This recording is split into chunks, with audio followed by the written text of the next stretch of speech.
سيارة غرقانة، الماي واصل فوق الرصيف دبل، طالع النيسان لوين يوصل للماي. هذا الشارع الرئيسي اللي يودي حق ليوة. الرافور راحت فيها، الرافور راحت فيها.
السيارة اللي شل الوادي هو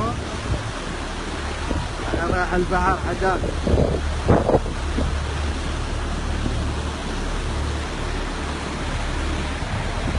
هاي المنطقة من المنطقة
Right to the breaking news, the weather emergency across much of the West. A conveyor belt of storms fueled by El Nino caused completely submerged with water inside the buildings.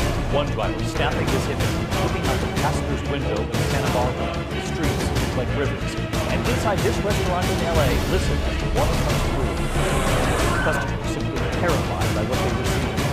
ABC's backed up and leads our team coverage from California. The rain is coming to California. This freeway underwater. David Sprint cars this truck pushing on over a bridge. Strong storms and snapping all like a giant hitting cars and stalling traffic. Nearly 2 dozen weather-related crashes reported. Those El Nino storms delivering so much volume. Breaking through the walls of that LA restaurant. In Old Town San Diego, water pouring through the ceilings. Storm drains burning the geysers and roads. I felt my car slightly lift off, and I just felt all the water, and then I was like, I can't move. A record number of acres have burned this fire season, leaving mountains like that barren. It's like water hitting a parking lot. The result, mud like this, and more mudslides and floods headed this way, and in their path, mud bridges, barriers. We're going to have terrible mudslides heating up. Or we're going to have mudslides that get it and knock out. We're probably. This is the LA River, normally just a trickle of water in a concrete canyon, but right now, pushing 150 times the average amount of water. David? Usually a trickle of water or no water at all. Nothing leading us off.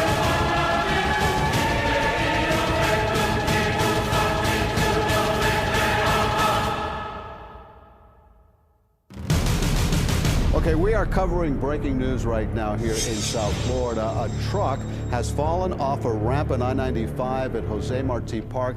Hank Tester is live right now with the latest for us. Hank.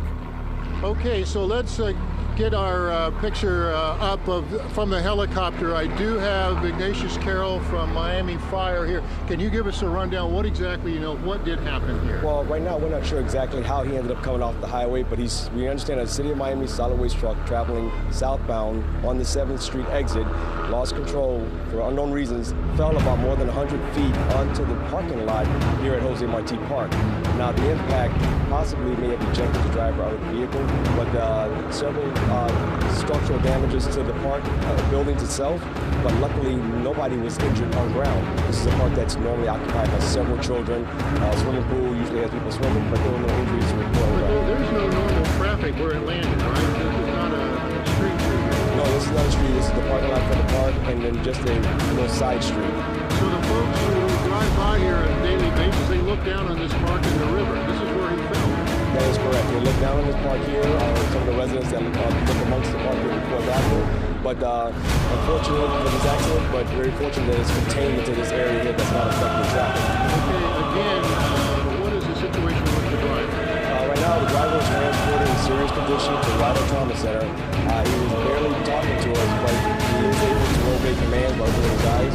But right now, the critical information of how this happened lies with that driver. You tell me, I can't see from here. Maybe you know or don't know, but how about the traffic up above? Is that all shut down? Right now, the Southwest 7th Street exit is shut down right now by FHB, and they will be handling the So investigation. you went off the Southwest 7th Street exit. That's correct, Southwest 7th Street exit ramp. Ignatius Carroll, it's always good to see you, but in circumstances like this, this is frightening what happened here. Basically, he's going on to talk to other TV crews.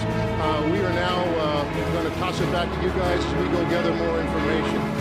All right, Hank, we'll take it from here. Hank Chester reporting live from Little Nevada.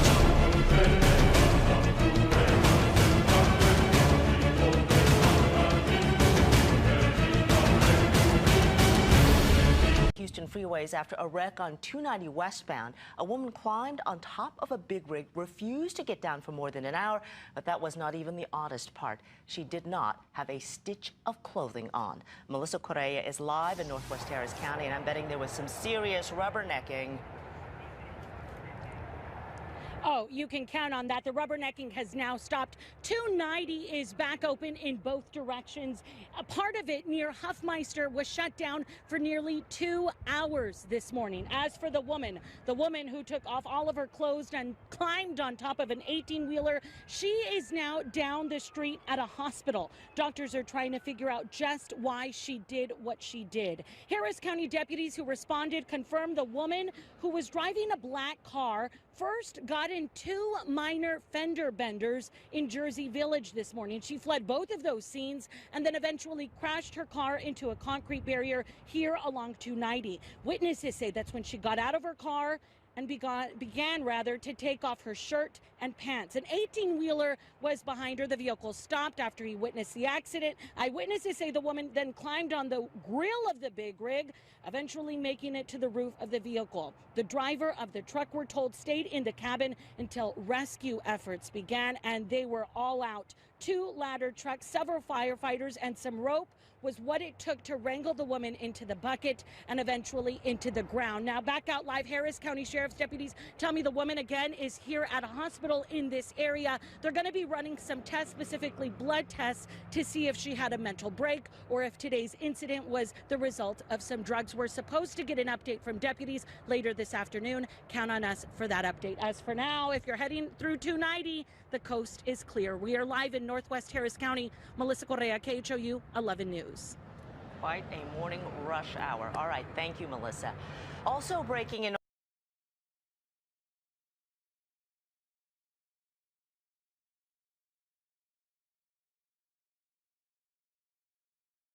It's 8 a.m. from Fox 35. This is Good Day Orlando. 2 men and a baby could soon be the recipe for a new family. A local doctor explains how men really could have a biological child without a woman or her eggs. Welcome back. It's 8:14 right now. You know, science has come a long way, so much so that scientists, believe it or not, are now testing out some new technology that could allow men to have children without a woman. And Dr. Jamin Brombat from Pure Clinic is joining us here to explain this morning. This is just bizarre to me. It reminds me of the movie Junior with Arnold Schwarzenegger, with him and Danny DeVito. Was it Danny DeVito? Danny DeVito, Arnold Schwarzenegger. Okay. So if you remember in the early 90s, there was the movie Junior starring both those 2 stars. And in that movie, Schwarzenegger basically had a baby. Right. So back then, we were just kind of laughing it off as a comedy. But today, thanks to research from the University of Cambridge, we're one baby step away from this actually becoming a reality. Now, Amy, imagine women beyond their fertility years being able to have their own kids with their own gene pool. Couples affected by infertility due to chemotherapy. Sure. Or males that want to continue living a single life. Or gay couples being able to have babies with their own gene pool. But so how does this work? Because you still have to have a womb womb. The baby has to grow somewhere in a healthy, safe environment. How do you make this happen? So you're right, the baby, you still need a womb, and there's actually research being done on wombs outside the woman's body. However, you still, if you think about it, the whole process of fertilization is like building Lego blocks. Okay. So you have these first two essential Lego blocks that come together, and then the rest of the body is built, and then you see that perfect specimen, which is the baby. But the first two Lego blocks for us, from a fertilization standpoint, is the sperm and the egg.